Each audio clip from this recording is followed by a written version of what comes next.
Greetings. Welcome to Tarrant County Five Stones.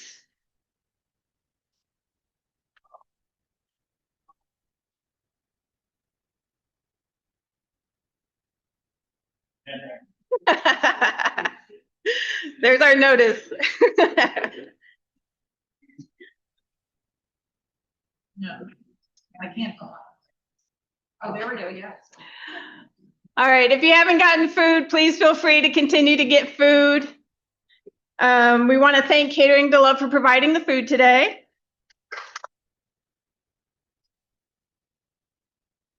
We're going to hear from them in a little bit, but first, if you are new to Five Stones, please feel free to scan this QR code. This helps us to keep track of who's in the room.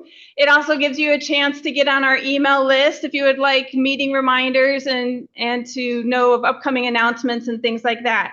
This registration QR code is also at the registration desk. So if you don't get it now, you can always get it at the end of the meeting. All right, we have a human trafficking training coming up.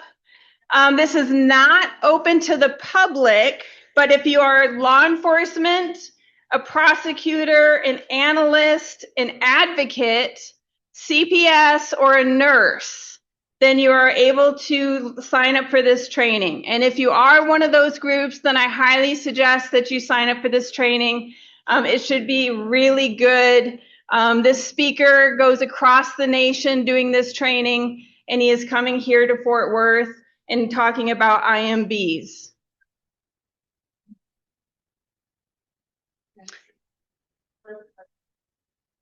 Yes, first responders, yes. All right, now we're going to hear from our Spotlight Agency, and this month, we've heard of them, but now you're going to hear about their mission. It's Catering to Love.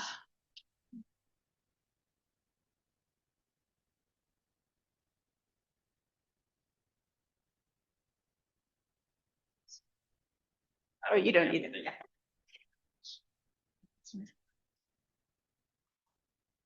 All right, let's see here. As usual, you're so much taller.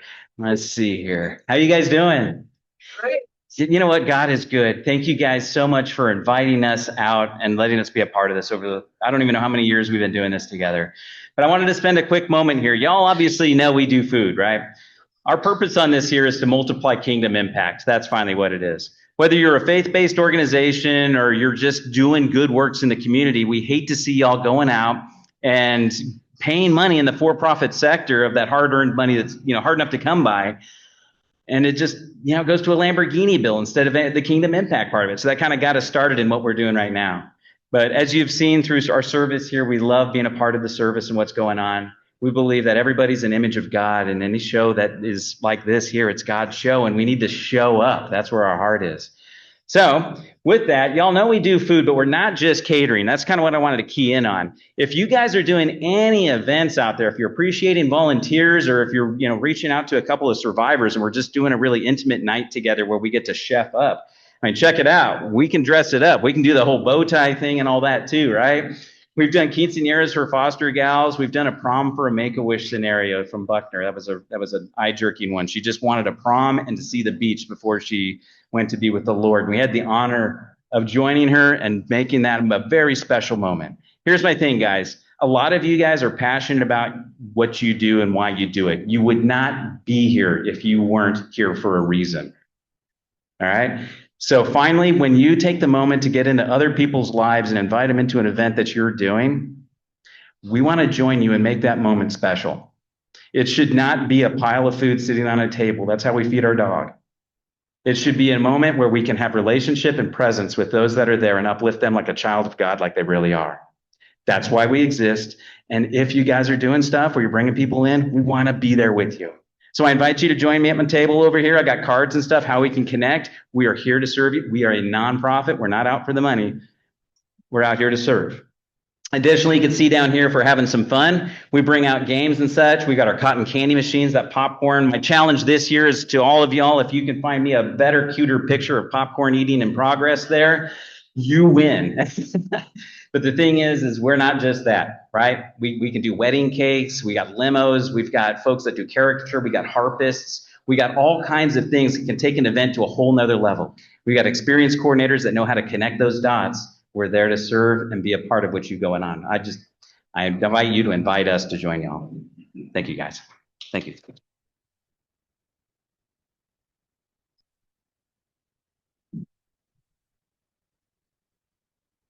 And we've used Catering to Love for years, and we've always been really happy with their service. So there's my plug. All right. So now we're going to go into our law enforcement updates. We're going to hear from Fort Worth Police Department and Officer Huggins.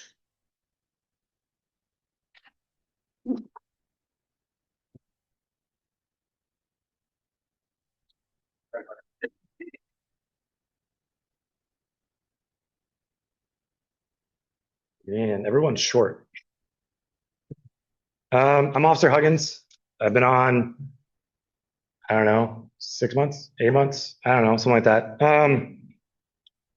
I was asked to give some case updates. As of April, we've worked 24 cases. I've been assigned to our unit. When NASCAR was in town, we ran a 2-day demand op, resulting in 15 arrests, one of which was a registered sex offender. One of them also brought cocaine. So he was looking to party. And then a quick case highlight that not closed yet, but back in October, we started a case on a guy. He was originally indicted back in December on 1 count ag assault and 1 count of compelling prostitution by forced fraud. By March, we were able to tack on 10 new charges to him. On May 1st of this year, he was just indicted on 1 count trafficking of a person continuous, 1 count possession of child porn over 50 images, and then 8 counts of sexual performance of a child. And he's currently sitting in jail on a $1.15 million bond. So hopefully he goes away for quite a while. I told her I wouldn't say anything mean, but he's a big doo-doo, as my kid would say. So.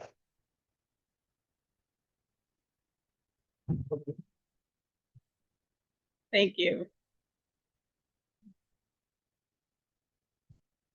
All right. So I'm excited to introduce our main presentation today. Kendall Reed is the founder and executive director of Phoenix, a Fort Worth-based nonprofit launched in 2023 to expand trauma-informed, empowerment-based advocacy for women who have experienced sexual assault and abuse. She holds a Bachelor of Science in Communications from Liberty University and completed an accelerated Master of Arts in Christian Leadership from Dallas Theological Seminary, which she pursued alongside a leadership residency program. Kendall founded Phoenix after seeing firsthand how overwhelming and confusing the healing process can be, especially for survivors who are unsure if they want to report, pursue formal action, or simply find support. Many face difficult decisions without clear guidance or access to supportive spaces. Phoenix was created to help change that, to walk alongside survivors as they navigate resources, explore their options, and feel empowered to make informed decisions that align with what healing means to them. Whether that means engaging with campus resources, law enforcement, or focusing on personal support and community care, Phoenix meets each woman where she is. Phoenix provides one-on-one advocacy and leads campus and community outreach to increase access to resources and help more survivors come forward. Since its founding, Phoenix has walked alongside survivors as they pursue healing and justice in ways that are right for them. Phoenix has supported clients at the state and federal levels and has consulted on cases across the U.S. and internationally to help expand personalized advocacy efforts, all while remaining deeply rooted in Fort Worth and the surrounding areas. In addition to her work with Phoenix, Kendall serves on the steering committee for the Tarrant County Five Stones Task Force and is the vice chair of the Tarrant County Sexual Assault Advisory Council, working alongside community partners to strengthen trauma-informed responses across the region. A lifelong Fort Worth native, Kendall enjoys the everyday things that help keep her grounded, working from local coffee shops, spending time with her black lab, Haley, and planning her trip to Disney World with friends. At the heart of Kendall's work is the belief that every survivor deserves to be believed, supported, and empowered, and no one should have to rise alone. Please welcome Kendall Reed.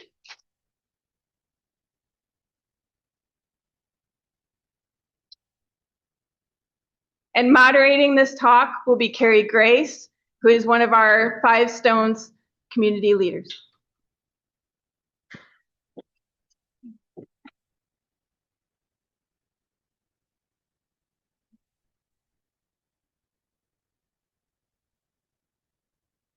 Good morning, everyone. It's always good to be with all of you who are here in the room and those online. And this conversation, I was actually just talking to a few ladies before we got started today about this exact conversation. And I think it's so critical that our community has the tough conversations. When we look at research that 8 out of 10 victims never report sexual assault, that is a cultural issue. There's a message to those that have that experience that something is not safe for them to disclose. And I don't know about you, but if this were your child or someone that you love and care about, and they're carrying that experience alone in silence, we're seeing the effects of it if they never speak, because silently they are carrying something that affects them on a daily basis. And so when Kendall came along with this whole concept of being the boots on the ground organization here in our own community to start walking alongside those that have survived this and that need a safe place to be able to begin the process of healing and getting their power back, I was just cheering and championing her on the whole time. We spent a lot of hours talking about Phoenix. And I think that this conversation is one that will help you professionally, but it's also going to just help you personally. Because with that kind of statistic that 8 in 10 are not reporting, and the fact that 1 in 3 females have experienced sexual abuse or sexual assault, and that's probably an old stat, the likelihood of this being an experience that you personally have had or someone close to you has had is very likely. And when we become a more compassionate community, then people feel safe to get the support that they need. And then there's healing. And that's what we want. We want people to be healed and empowered. So I'm excited to have this conversation with Kendall today. And anything you want to share a little bit about yourself or Phoenix, and then we'll get straight into it. Yeah, thanks so much for having me this morning. I'm really excited to be here. And I was doing the math, actually, it was the May meeting in 2022. That was my first ever Five Stones meeting. So this is so exciting. It's kind of like an anniversary. So I feel like I have grown up as an advocate in this room. I started coming to Five Stones as someone who was very new to this space and truly came here to learn. And Carrie was one of the people that answered my millions of questions that I had in all my texts. Like, can we grab coffee? I have a lot more questions for you. So I'm really excited to be here, and just I'm so passionate about this work, both as a survivor of sexual abuse myself, and then also all the individuals that I have met along the way that are just my biggest encouragement. I see their resilience and just the way that they've chosen to rise, and it's just an honor to walk alongside them. So thanks for letting us do this today.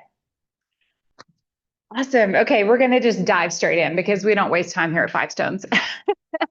So the first thing that I want us to really talk about is, from your perspective, why does culture matter so much when we talk about sexual violence and exploitation?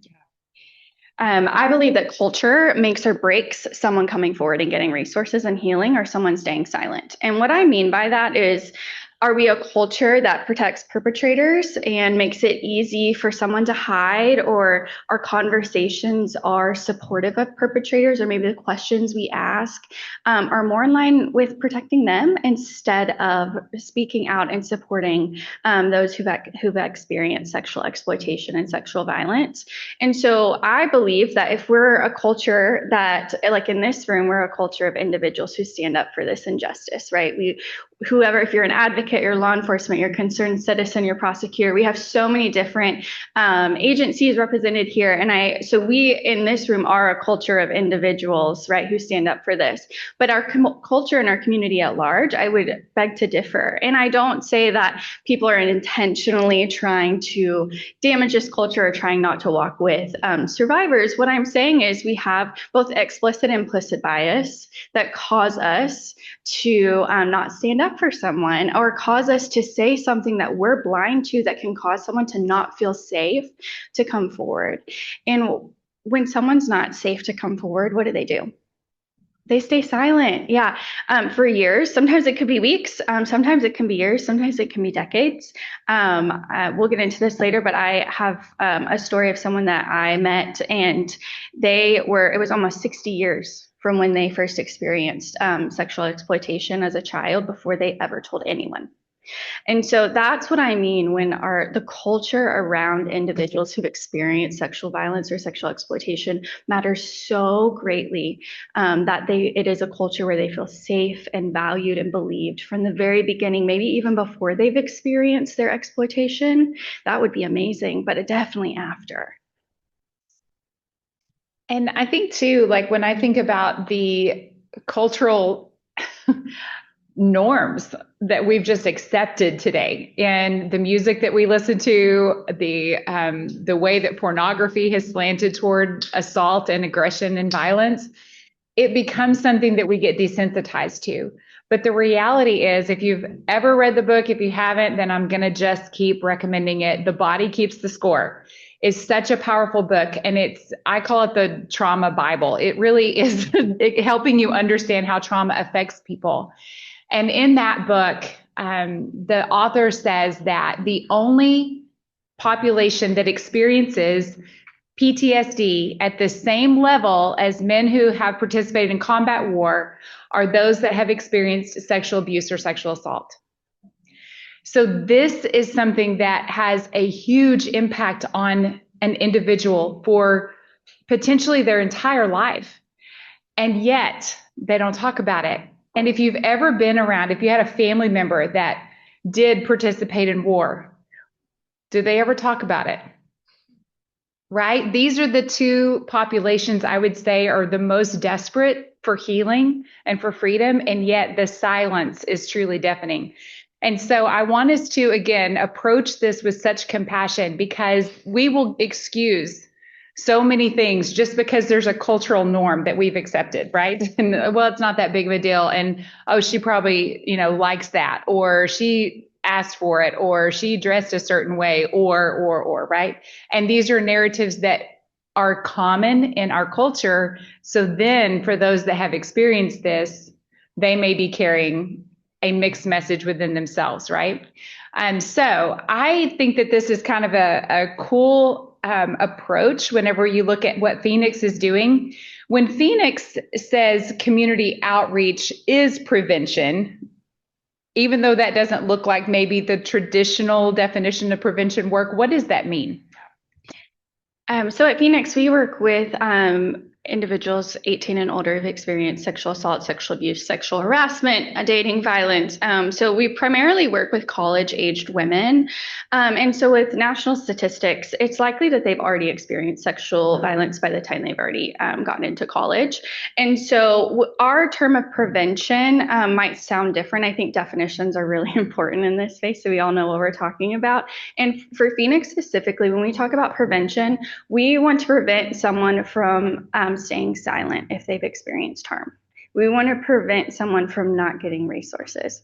And so community outreach, when we go in, we meet with sororities, we'll go speak at different classes at TCU. We'll speak anywhere, at churches, we'll speak at businesses, literally anywhere. We don't say no, because we believe that there's at least one person in that room who needs to know that there's an organization that can support them, but even more so, there's individuals in that room who need to know how to respond when someone comes forward.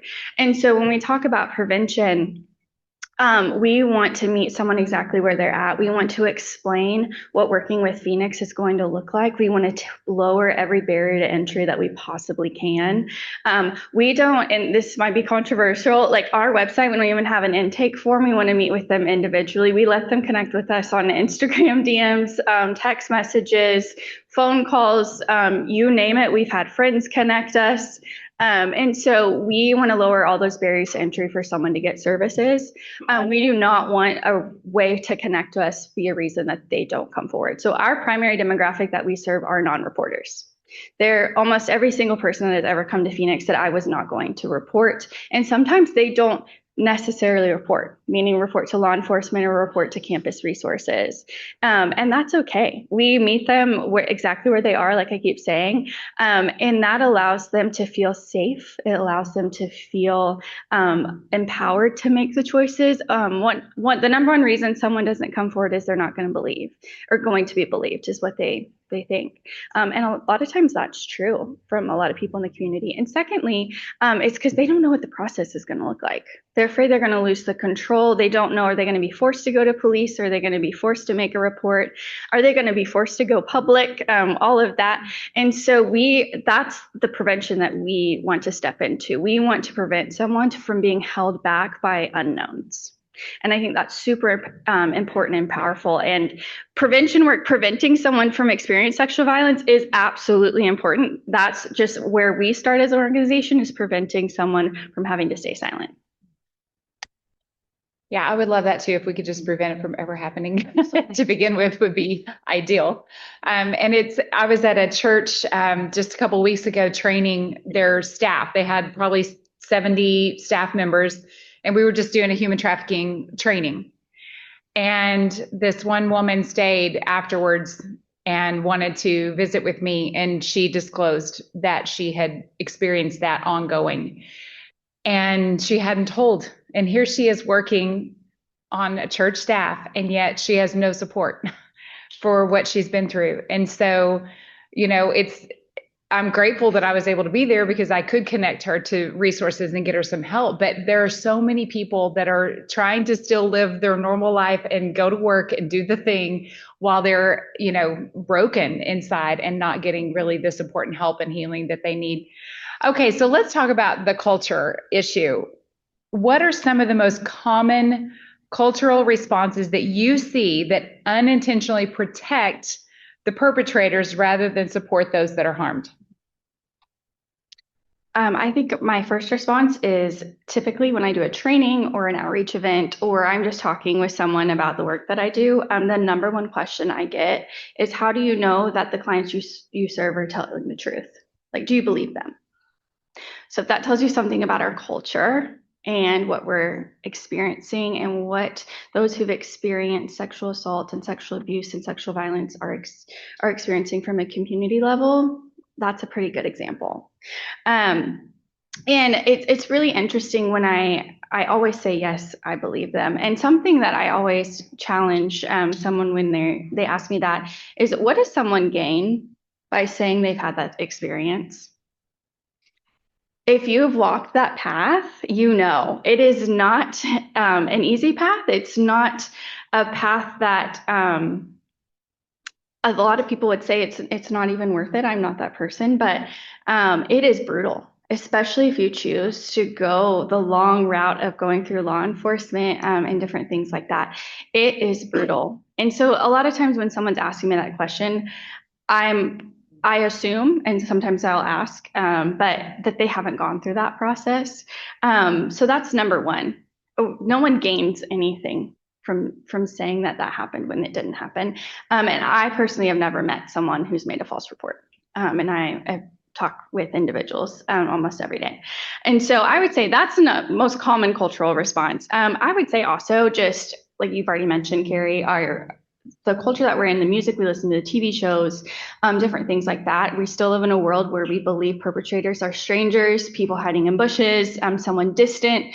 And we live in a world that's just not reality. Perpetrators are close, they're known, they're trusted. Especially when we're talking about sexual abuse and even sexual assaults on college campuses, a lot of times perpetrators are someone that a survivor has already been told to trust, either prior or after to their experience. And so I think that's something too. We just live in a world where we don't have eyes to see the potential of someone we know causing harm as well. So yeah, that's my soapbox on that. I totally support your soapbox. And I think too that when we go back to the fact that only 2 out of 10 are even disclosing, then what makes us think that this is largely something we should not believe? if most of them are not even going to say it out loud to another human being, then why wouldn't we believe the ones that actually do? Yes, of course. Kendall, what are the complications in addition to this being a familial person? Yeah. Because when we're talking about sexual assault, we often think about strangers, like you said, strangers people in bushes, but what if it's a sibling? If it's a stepfather? And I think when we're addressing culture, the greater lens is to protect the family or the image of family and not be quiet what goes on at home stays at home. So how would you kind of backtrack and if the offense is taken in the home and it's a family member, it's so much more complicated to disclose because you could disrupt. And then you're blamed for disrupting the family, not the perpetrator. Can you speak to that? Yeah, I mean, you said it exactly. It's complicated, incredibly difficult and complicated. I think that's one of the reasons I'm most passionate about that work is because of familial abuse. And so, how do we create a space where someone can come forward? Because oftentimes their family would not be the safest person to disclose to first. But also, restate the question. Oh, okay. Yeah, so the question was asked in regards to familial abuse. Why is that even more difficult for someone to come forward? And so I would say we talked about our mindset is to not believe someone could cause harm. So when you add the extra layer of family, that's even harder. Your kind of worldview of the family in general is kind of blown up and shattered in that way. But I don't know the exact statistic. I should have it in front of me, but most cases of sexual abuse are caused by a trusted adult or family member. It's a very high percentage, but I don't want to misquote it. And so us as a community have to take that knowledge and hold it very carefully and respond appropriately, because you might be the safe person that someone comes to that is being abused or has been abused by their family, and they're not able to get the help from their family. Their family might not be equipped to respond to.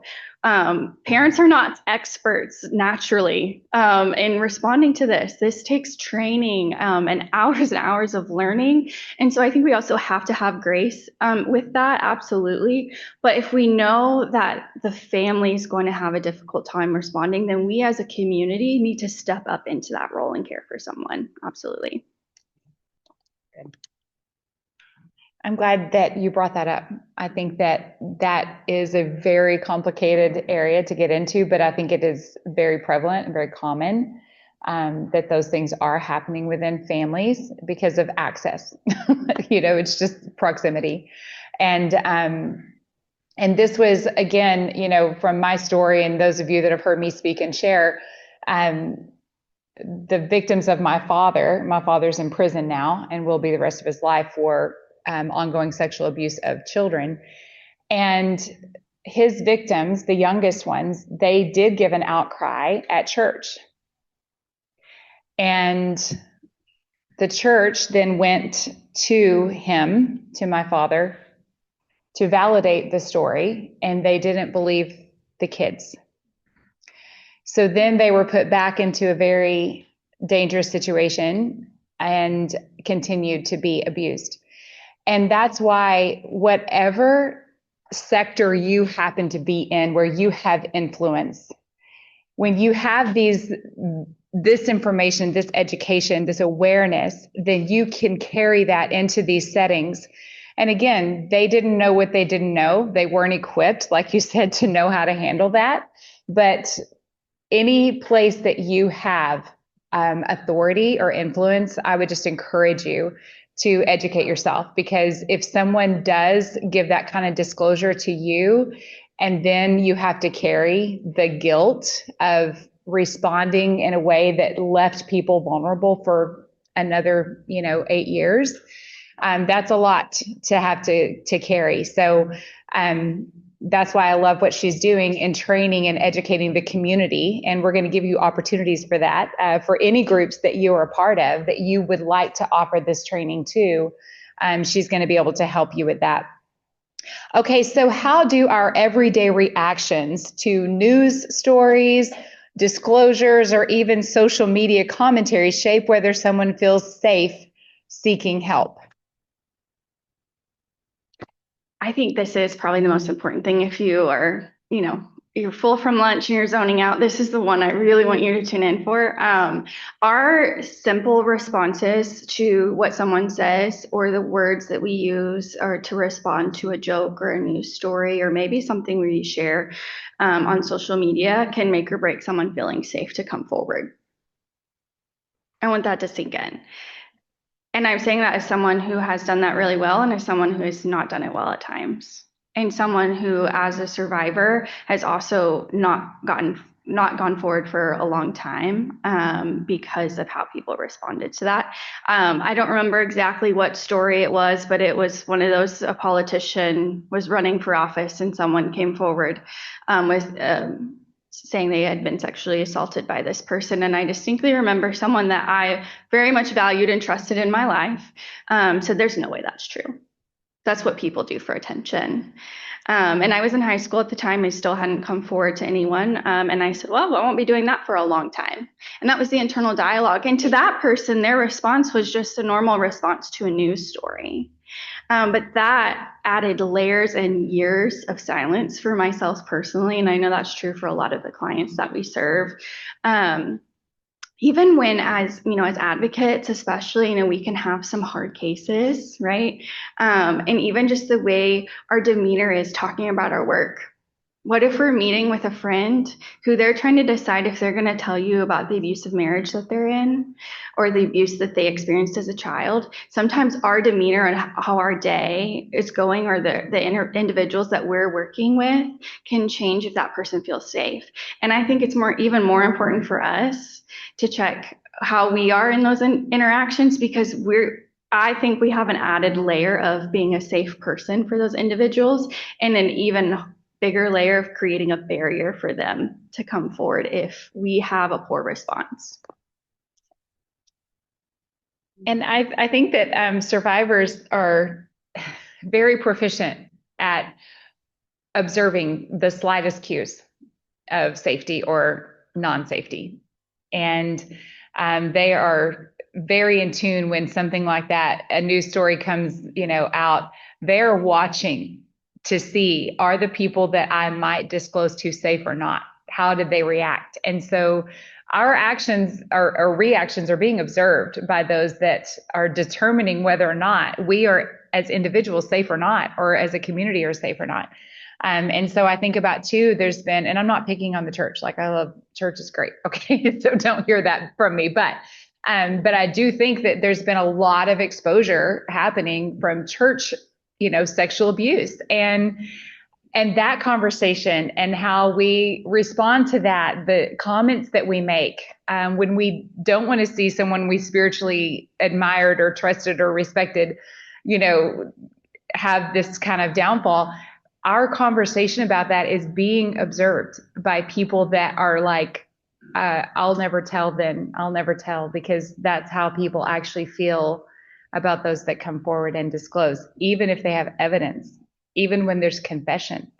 We still see this, protectiveness sometimes of the perpetrators. And so we have to look at our own biases and our own, selves in these conversations, and be honest about how we have responded, maybe that we can look back and go, yeah, that probably wasn't the best. Or, I feel like in that moment, I can see myself being someone that would be safe to disclose to.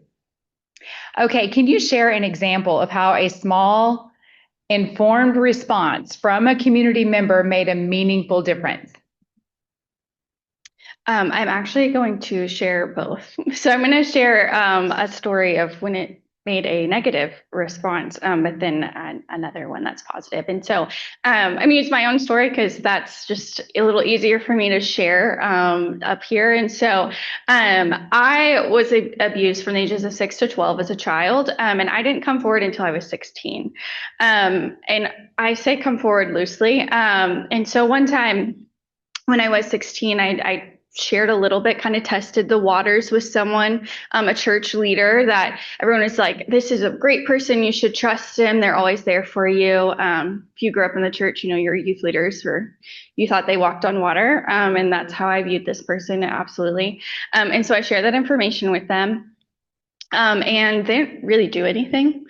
They were just like, okay. And then that's a longer story, but they didn't really do anything except more negative reactions to it. Kind of used that against me in ways to get me to agree to different things. And long story short, that person is now in prison for sexual assault of a minor for probably the rest of his life. We found out he had multiple victims and stuff like that. I'm personally not a victim of his, but I want to use that as an example as someone I was told to trust and to take hard things to is also very dangerous. And so we have to be careful as a community. Who do we tell minors and who do we tell just people in general to go to and respond to? We have to make sure that we use wisdom and we use discernment and who are those people that we allow to respond. And so a positive response. I remember the first time I was in my early 20s, and for whatever reason, I can't even tell you why, I decided I was going to go to counseling. And it was not for any of the trauma that I experienced. I think I had a hard breakup or something like that. I genuinely don't remember. And I walked into a counseling office, and the person that I met with for the first time was so kind and so genuine. And she looked at me and she said, is there anything else that you want to share? Nothing you tell me is going to scare me. Like, I'm just here for you and to help you. I was like, wow, no one's ever really said that to me before. And so I shared a little bit of my story. And she said, thanks so much for sharing that with me. I'm so sorry that happened. She's like, can I help you with that? And I was like, wait, you actually want to help me with that? Are you serious? Like, you're not just say, okay, sorry. And then she asked me, what do you want? What is the outcome that you want from going through this path of healing? And I was like, I want to help other people. She was like, that's possible. And I was like, no, it's not.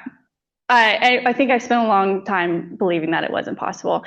And so we use that as an example of Phoenix. So when we do our trainings, this lady's name was Kim, and we tell people to be a Kim because her simple response of, I'm so sorry, but I'm here for you. What can I do? And how can I help you? That took her 10 seconds. And it changed the trajectory of my life. I don't have an MBA. I'm not working in an ad firm like I thought I was going to do. And so my life has been completely changed by her one response. That is so powerful. And I just think about the work that you're doing now and the impact that you're making to just be a safe place for so many others. And you didn't have to do that. You could be in marketing and, and instead you're here helping so many others.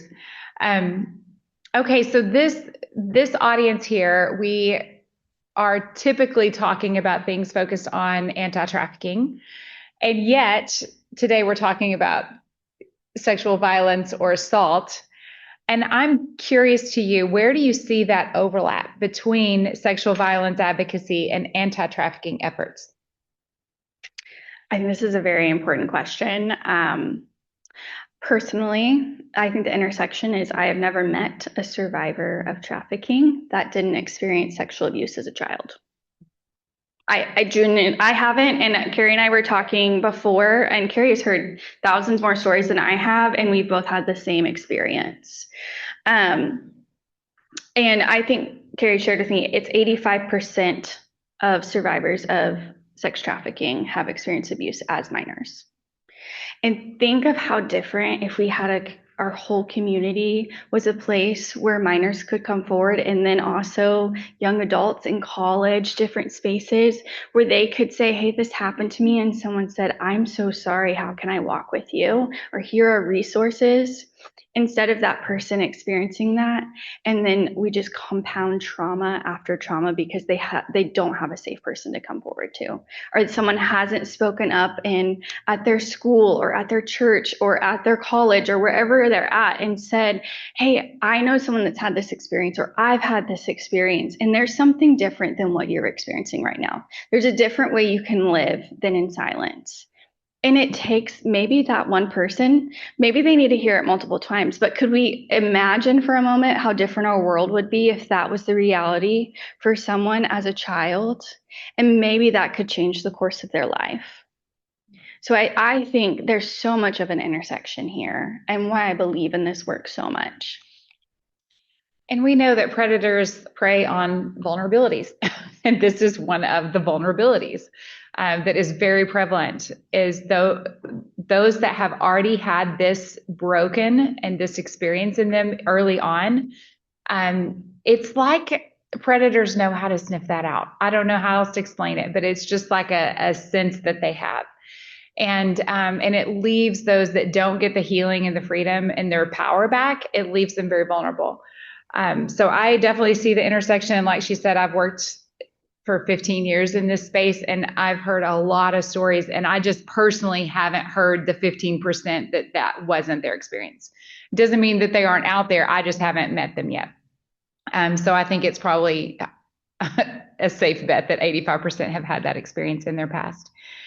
Okay, so let's talk about early identification. How does early identification and believing those that they're vulnerable enough and risky enough to share their story, believing them, how could that reduce the risk of further exploitation and prolonged harm? Yeah, I think we just addressed it a little bit in the previous question. But I know personally, I've seen it in my clients, in the clients that Phoenix serves, and just the physiological difference in them when they are believed and when they have resources. And also when they're told you get to choose what's next and you get to be supported in that. Not only do you get to choose what's next, you don't have to do it by yourself. And I think when you have a support system around you that continues to grow and to continue to get stronger, I think that's when we reduce exploitation. But we have to commit to that as a community, not just if we're speaking directly to trafficking, it's not just at getting someone out of harm at the beginning, but it's the long term, helping them rebuild their lives. I mean, long haul, long term. We believe the same with our clients. We don't have an end date for how long we serve them or work with them. We have a client we worked with for 4 years, and I want to keep working with her for as long as possible. It's not, there's no end date. And I think that's something that we have to be as a community to help lower the possibility of continued exploitation. I know I'm not going to give you all the stats behind it and the data. That's just not my brain, and I don't remember numbers very well. So there are amazing stats on there that could tell you, what the percentage that will reduce when someone gets resources and gets care to prevent further exploitation. But I've just seen it practically.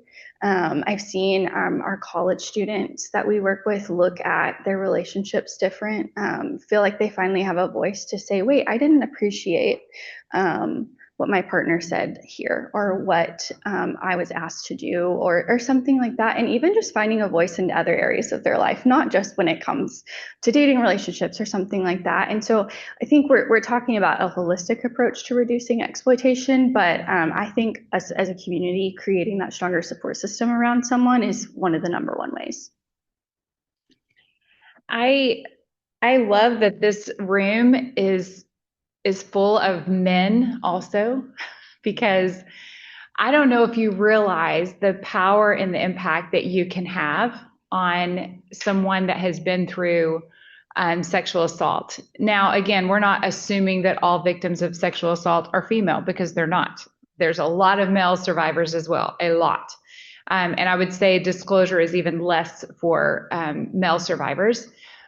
But when there are safe men that represent protection, that in and of itself is very healing. Whenever you have carried something that was so disempowering and humiliating and scary and vulnerable, when you carry that, then I'm speaking from experience. I also was sexually assaulted at 15 years old, and I didn't tell anyone until I was 38. I carried that for a very long time, and I was a pastor's wife, okay, and just smiling and waving, right, with the best of them. And anytime I encountered a godly man that made me feel safe, that was healing for me.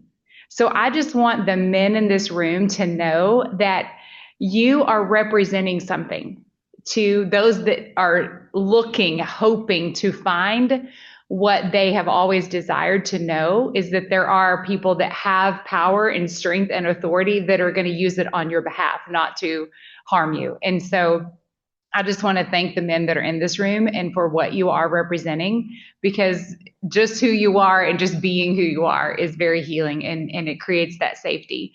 So don't ever think that you just showing up on the scene is something that's going to create a sense of unsafety. Sometimes when you show up, it actually makes us feel safer. So I just wanted to throw that out there. Yes.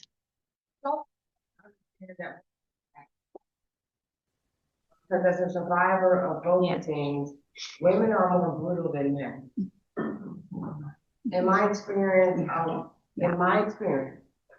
women are way more critical, judgmental.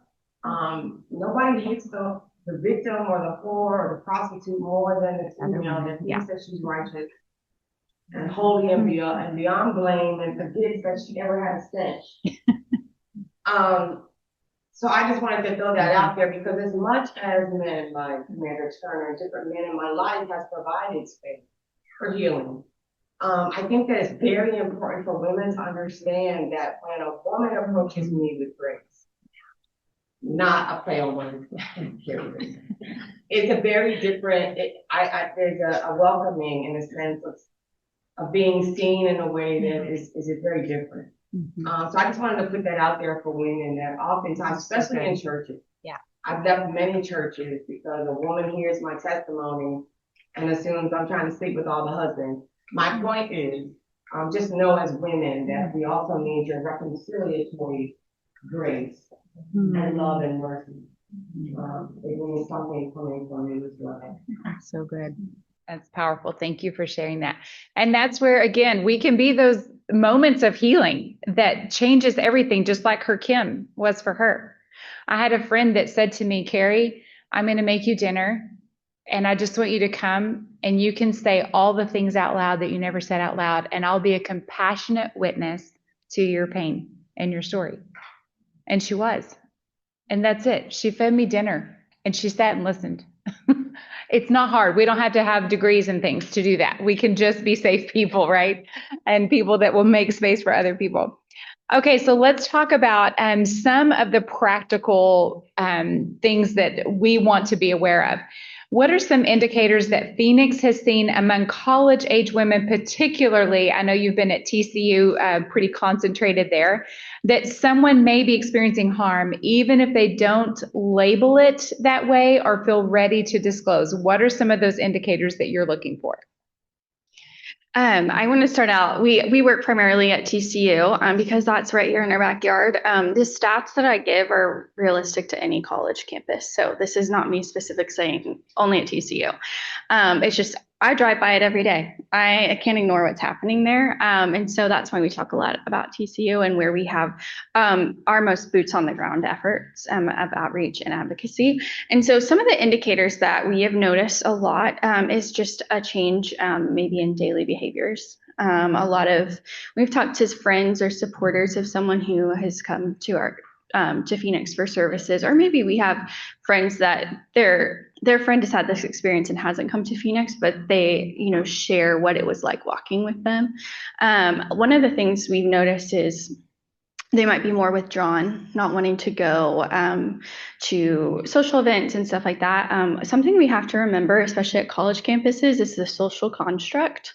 When they are in, say, a client that we serve is in a sorority, and then they have a partner fraternity, all their formals and different events are with that. And I can't tell you the amount of times that when we're looking at perpetrators, they're connected with that fraternity. So every event now that they go to, they would have to be exposed to this person. And so seeing a difference of, I don't want to go, or maybe finding something different to do that day. Sometimes it's in their academics, and I'm not saying that they start failing classes. Sometimes that is. Sometimes they go all in with school, and that's the way that they cope with what's going on. And they are on the dean's list, the honor roll, everything. And so just slight changes. Maybe they're more quiet, or they want to avoid being around someone. But it's a lot more subtle than it is big things that we would think about. And so it's not like I tell everyone, I was like, I cannot look across the room and say, I know exactly who's experienced abuse or assault. Absolutely not. If any of us could do that, I mean, I'd question it, because we all look like normal individuals. And so it's in the little things that someone does every day, for sure. And this is the most likely age. It's that 16 to 24 is the most common age group that experiences dating violence and assault. And so I think focusing on that demographic is a great way for Phoenix to identify those that are experiencing that, maybe, you know, actively, or they have it in their history. Okay, so if over 2,000 women on one campus may need advocacy before they graduate, what responsibility does that place on the community around them, even when they never formally disclose? Yeah, so 2,000, that is just females that we've done the numbers on using a national statistic. And that is just at TCU. You can take that statistics and pull enrollment numbers at any university. And so we say there's around 2,000 women on that campus that already or will need the services of Phoenix or have experienced sexual violence before they graduate. So that's a lot of individuals. I also, if you pull Title IX numbers, again, you can do this with any university, those numbers do not match. I think in 2024, there was like 24 reported numbers of sexual violence. And so 24 to 2,000, and I'm going to tell you 2,000 is a very conservative number. And so the place of the community is we go to those who may need us or already need us. We are a place that responds for those who may need us or already need us. And so for practically at Phoenix, what that looks like is we go on campus. We do a ton of outreach. We have an ambassador program that just launched, and that's students now doing the outreach, which I think is even more powerful than me and my team going on campus, because they're looking at a peer that's saying, I believe you, I will support you, and I'm going to help you heal from this. Because I think if we leave it to someone to come to us to find all the answers, that's one of the reasons I know myself and several friends of mine who have this similar experience didn't come forward, because finding resources is really hard. Google is not helpful when it comes to this. I'm going to be real honest with you. It is not, especially finding campus resources. That's a whole nother complication. And so when we go to them and we have our screen that has our Instagram and our phone number, and we have faces, they know who these people are. We want to build a relationship with them. I mean, it is a highlight for us if we get to build that relationship before they need us. That has started happening because we've been able to be on campus long enough. But I think it's so vital that we don't expect them to just know who to go to. We go to them and explain, either to them or to a friend who can then help get them to the services. We also, when we go do presentations, we also always offer other community resources and campus resources, because we don't want to be the only option. We want them to feel comfortable with whoever. And we have such a great relationship with the campus resources at TCU. We love the care office. They're incredible. And we get to partner with them in so many different things. But I think that's one of the biggest things is we have to go to those who need us, and we have to offer so many different resources for them so that they can find what works for them and what they feel the most comfortable with to heal. Yes. had grandson graduated Friday, and of course his girlfriend would too. They're going away to Texas Tech. It's OD. And I've been speaking to them about the vulnerability where they are right now in their lives, and even the old statements like there's safety in numbers, very important. What other resources are available, and maybe you don't have something to offer me, but can you guide us in any direction that we can share with them that they can pick up and read or watch or whatever? And just, I have to throw it out there because it came up in the discussion earlier. I was abducted in broad daylight on a Sunday walking down the street. I'd been down a million times, and the guy came out of the bushes with a knife. So that still happens to me. Yeah. Thank you for sharing that. I really appreciate that perspective. As far as for your grandson and his girlfriend, I always stress that, yes, we always say safety numbers, only your friends, that kind of thing. I don't disagree with that, but I think more importantly that we build relationships where people feel safe if something does happen, or they feel uncomfortable to say something.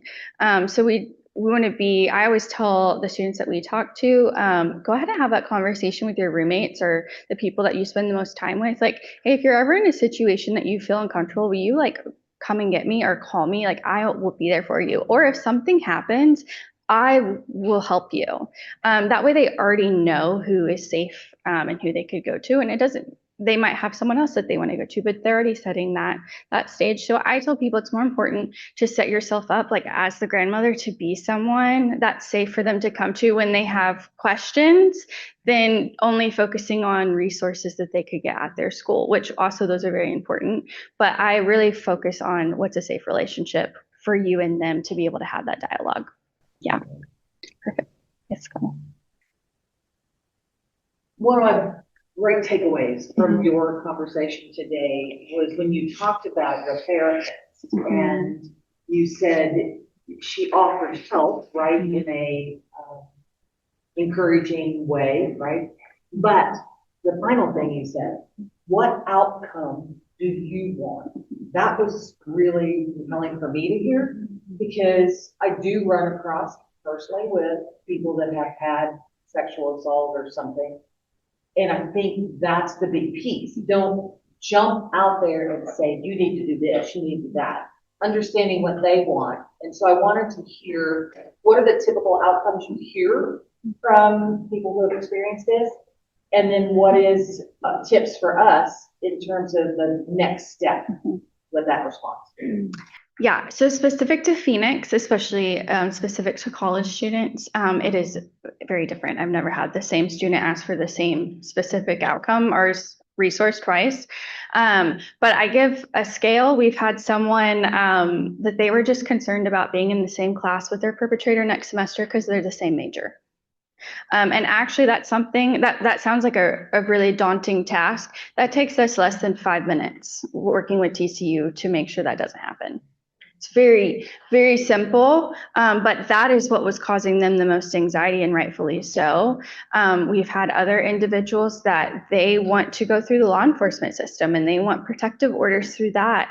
And so we walk with them through that situation, working with detectives and advocates, with different police departments, prosecutors, and you know, the whole way through. So it's not an easy answer. So no cases look the same, but that's kind of the range and the variety of services. We also try to always make sure, if we can, that each client receives a connection with 3 other partner agencies or other community resources, so their support system is increased.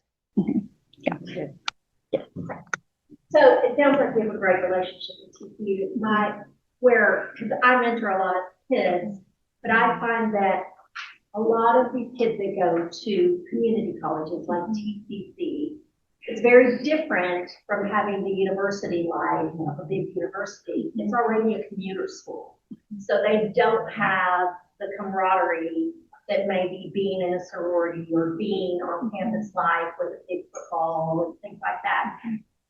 Do you have, I know you can only spread yourself so thin, but do you have relationships in these commuter schools where I see they're already left and they go to campus and then they leave campus, but they don't have the resources, or do they have the resources? And do you have the relationship there on those commuter campuses to be able to help if they have that crisis in need? Yeah, that was a great question. So the question was, how do we have resources available for commuter students, maybe more at a community college that don't live on campus or have a harder time building that community? And so we have collaborated with TCC before, which has been, they've been really great to work with. Right now, we don't have a presence on any community college. And I preface that with, we are starting to expand where we can create Phoenix chapters. So we have peer groups that do outreach. They are not advocates. That's a whole nother training. They're specifically trained and kind of where the line is for them to refer someone to services. But I would love to look into, is that something we could start at a community college? Because we have a few other colleges in the area that are starting to look into doing that as well. So that might be a good first step. So connected at Student Empowerment Center at TCC good for It's great. that to like get them connected at TCC first. And then we got the they would have connection. And I can really talk to Unbound now and find some. I mean, we've done panels at TCC, and we're working with TCC to Unbound to create a space on campus to facilitate. Yeah, I'm on that. Oh, but I mean, I want to panel for you've been on campus last year. Tina over They're the wall. stepping out there and they know that the university offers. You should tell us. Okay, I think we had a question over here.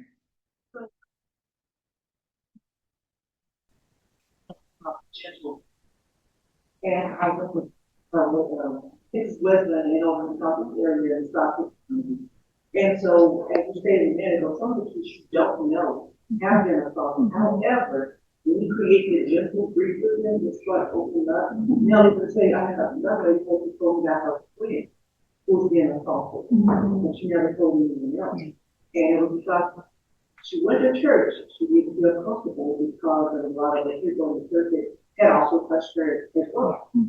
And so as she started talking, whatever, it created a gentle breeze, I call it, just to kind of get into and get an understanding of what they're experiencing. Some of them are going through hardships. When you ask earlier, how can you tell on a college campus, if they smell so much of themselves, they don't want to participate in sports anymore, they don't want to be in the child house anymore, they don't want to be out in the, I guess, general population with the rest of the children hanging out in the gym, finding most of themselves. I think we're doing a lot of games in the gym, and sometimes find some of the young ladies over the corner by themselves, and even some of the young men. We know that there's 8,000 young men that have been sexually assaulted around the world.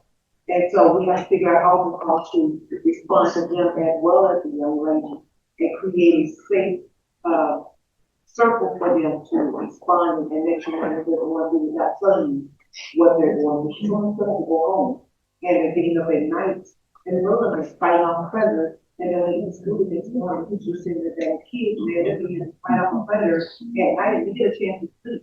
Had no food, no water. And they come back to school the next day, going to perform. My kids never had a problem at all. So because they're not paying attention to the kids, and they're just looking at the bad children, they're not looking at the fact that they have to fight for their safety and their humanity. So those are some of the things you have to figure out how to work this around as well. Absolutely. Yeah, thank you. I appreciate that perspective. One thing just to piggyback off that, I think sometimes we don't even realize that just taking a moment to make an acknowledgement to someone when you do see those changes. I had a teacher and the school counselor, after this incident happened to me, both of them pulled me aside and was like, "Are you okay?" And I never disclosed. I was like, "I'm fine. Like nothing's wrong. Like move on, don't look at me." And then it made me self-conscious, like, oh my gosh, do people know? Like I was worried. But at the same time, fast forward to when I'm 38 and I finally tell what happened to me, I have these memories of these two people that saw me and cared.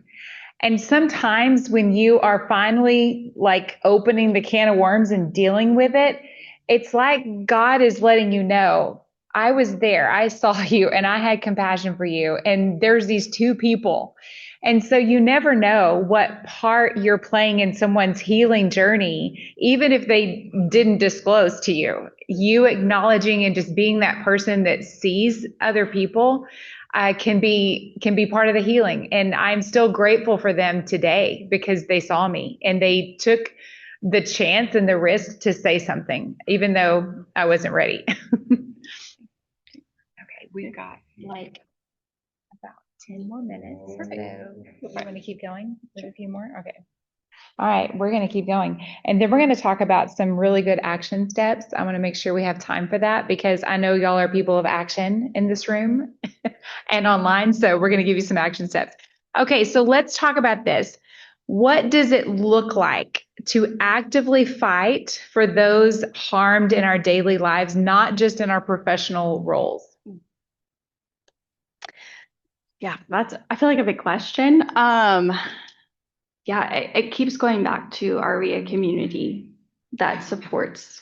Are we a community that judges, or a community that makes harmful comments? I think especially when this is our job for so many of us day in and day out, we really want to clock out, right? And turn the brain off.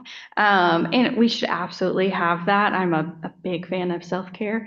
Carrie has definitely put that on the forefront of my brain. But what I mean by that is to make sure that every one of us in the room are cognizant of, what are we talking about? What jokes are we affirming?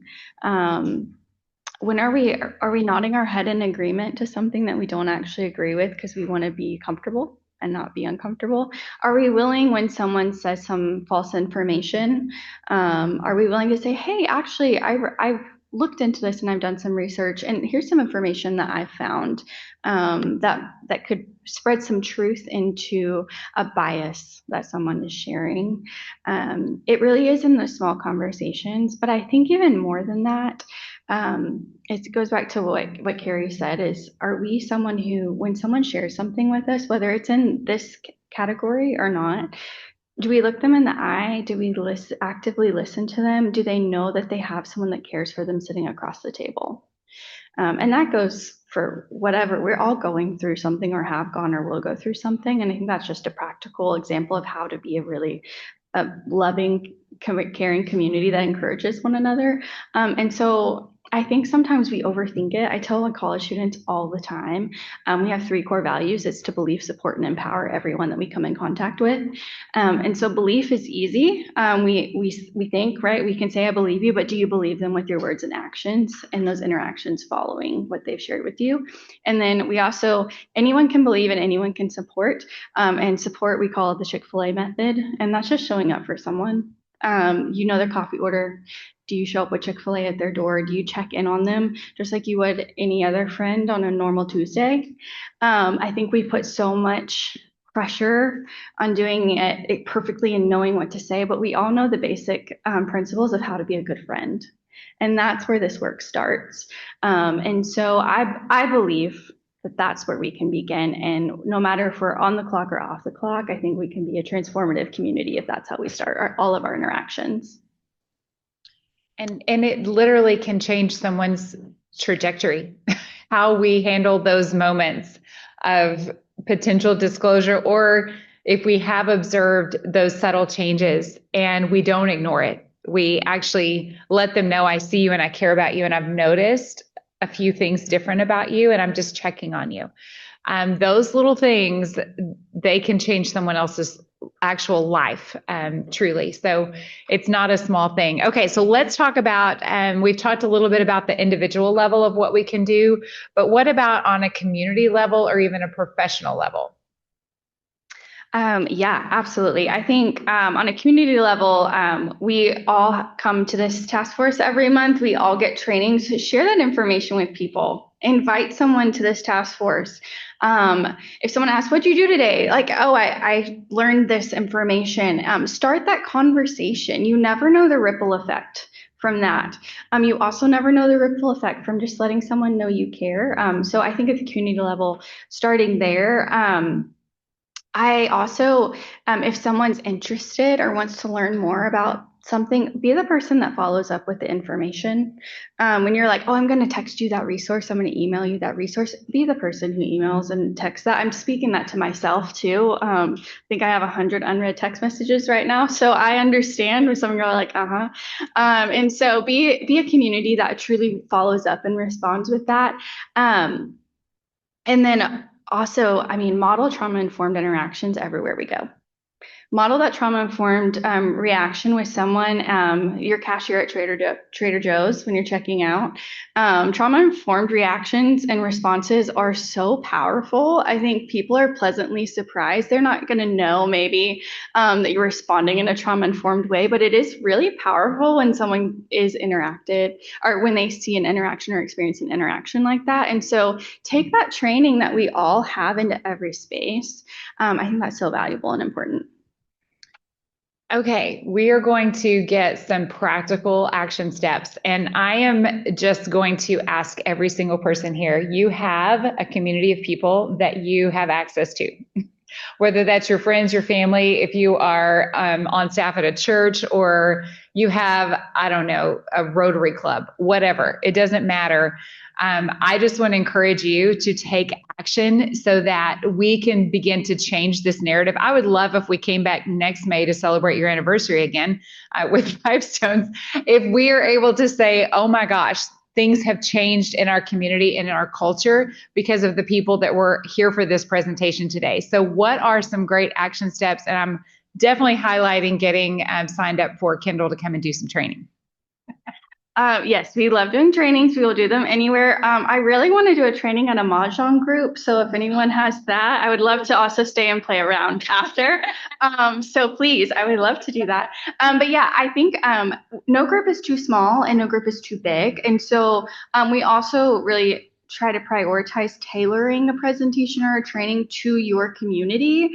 And so we've never done the same training twice. A lot of things we do at Phoenix, we say that. We like to do things individualized because that's the care that we provide. So we think that our training should also look like that for everyone that we do trainings for.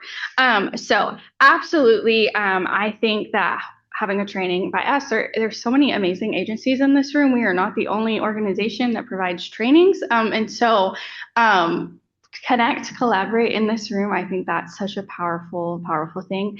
But I think first and foremost, I think every single one of us can, before we leave this room, or maybe when you sit in your car before you drive off today, think of the areas that you might have a bias or a place where you maybe you have a judgment towards this space. I know I work in this space every day, like many of you, and I still have areas where I'm like, why does my brain automatically go that way? Why is it so? It's a natural pathway, whether your family of origin or just people you're around or things you've heard. I challenge, because we work with college students, a lot of people ask us, focus on clothing and what they're wearing. And so that's a bias that I challenge people. That is not a response of belief. That's a response of blame. And so that maybe that's your bias, maybe something like that. So I would really challenge each and every one of us to examine that, because we all have those implicit biases that maybe we're blind to. So. Yeah, awesome. Okay, I love and appreciate Kendall so much for what she shared with us today, and just so grateful for her. And we're going to give this back to Felicia, but y'all show your appreciation for Kendall.